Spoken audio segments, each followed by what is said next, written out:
ગુજરાત પોલીસના નામને ખરાબ કરનાર અને આ પોલીસ છે તેની ખાખીને ડાઘ લગાડનાર આ વિભાગમાં રહેલા જે ભ્રષ્ટ અધિકારીઓ છે તેમને ગૃહ રાજ્યમંત્રી હર્ષ સંઘવીએ ચેતવણી આપી દીધી છે અને ત્યાં સુધી કહી દીધું છે કે જો નાગરિકોને ખોટી રીતે હેરાન કર્યા તો સસ્પેન્ડના સાથે ગુનો પણ દાખલ થશે। વિગતવાર વાત કરવી છે, શું કહી રહ્યા છે હર્ષ સંઘવી। વૈષ્ણવજન તો તેને કહીએ જે પીડ પરાઈ જાનાને રે। નમસ્કાર, આપ જોઈ રહ્યા છો નવજીવન ન્યૂઝ અને હું છું આપની સાથે તોફિક ગાંચી। ગુજરાત પોલીસે એવા કારનામા કરેલા છે કે જે કારનામાના કારણે આ દેશમાં આજે ગુજરાત પોલીસનું નામ છે તે ગર્વથી લેવાઈ રહ્યું છે। આ ગુજરાત પોલીસમાં આઈપીએસ થી લઈ નાનામાં નાના પોલીસ કર્મચારીઓ મોટા ભાગના છે જે આજે પણ પ્રમાણિકતાથી તેમની નોકરી કરે છે અને તેમના પાસે જે કોઈ અરજદાર આવે છે તે અરજદારને ન્યાય મળે તેવા પ્રયાસો કરતા હોય છે। પરંતુ આજ ગુજરાત પોલીસમાં એવા કેટલાક પોલીસ અધિકારી અને કર્મચારી આવી ગયા છે કે જેઓને કેવળ તોડ કરવામાં રસ છે અને બુટલેગરો પાસેથી પૈસા પડાવવામાં રસ છે। તેમના આ કારનામા અને કાંડના કારણે આ ગુજરાત પોલીસ છે જેનું નામ ગર્વથી લેવાય છે તે સમયાંતરે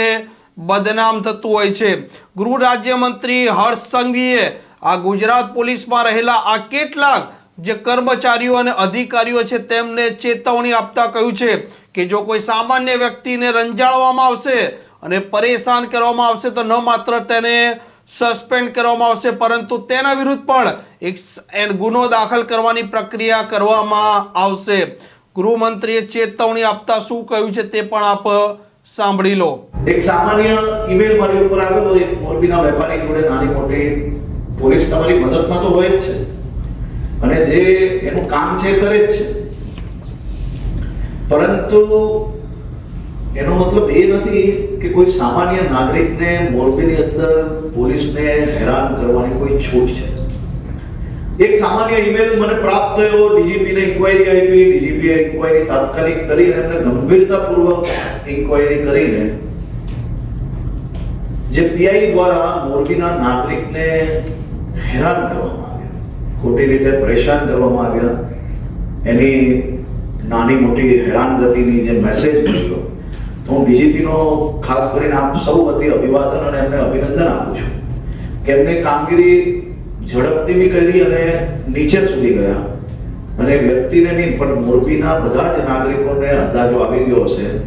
કે કોઈ બી વ્યક્તિ આઉટ ઓફ ધ વે જશે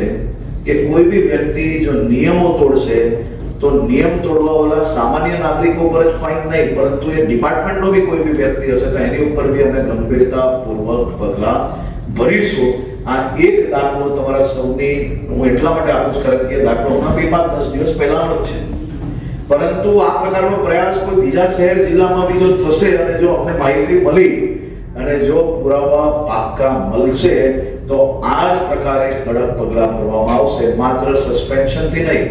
પરંતુ ગુજરાત પોલીસે નક્કી કર્યું છે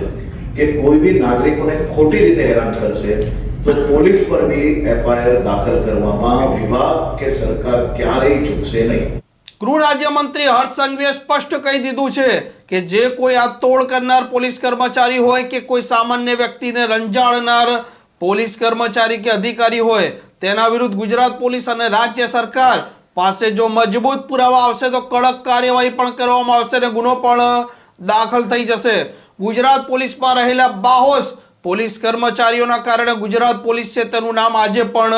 ઊંચું છે, પરંતુ એવા પોલીસ સ્ટેશનમાં જ્યારે કોઈ સામાન્ય વ્યક્તિ નાની અમથી ફરિયાદ કરવા જાય છે ત્યારે આજ પોલીસ સ્ટેશનના થાણા અમલદારો કહો કે પીએસઓ કહો તે ફરિયાદ દાખલ કરવાના બદલે અરજીની રમત રમી લેતા હોય છે અને કેટલાક કિસ્સામાં આજે ગુનાઓ છે તેનું બર્કિંગ પણ કરી દેતા હોય છે। તેમાં પણ સુધારો લાવશો ત્યારે આ ગુજરાતના લોકો છે તેમનો વધુ વિશ્વાસ આ ગુજરાતની પોલીસ જીતી શકશે। ગુજરાત પોલીસના કારનામાના કારણે આજે પણ માન થતું હોય છે કેમ કે તેમણે એવા ઓપરેશન પાર પાડ્યા છે અને તે પણ ઓપરેશન તેમના જીવના જોખમે પાર પાડ્યા છે, પરંતુ આ ખાખીના અંદર તોડ કરનાર અને આ બુટલેગરોની સેવા કરનાર કેટલાક લોકો આવી જાય છે, તેના કારણે આ પોલીસ બદનામ થતી હોય છે. આ પ્રકારના સમાચાર માટે નવજીવન ન્યૂઝની આ ચેનલ જોવાનું ભૂલતા નહીં. જો આ ચેનલને હજી સુધી આપણે સબસ્ક્રાઇબ ન કરી હોય તો અવશ્ય સબસ્ક્રાઇબ કરી દેજો અને તેના સાથે બેલ આઇકોન પણ દબાવજો, જેથી કરીને પહેલી નોટિફિકેશન આપને મળી રહે. નમસ્કાર. વૈષ્ણવજન તો તેને કહીએ જે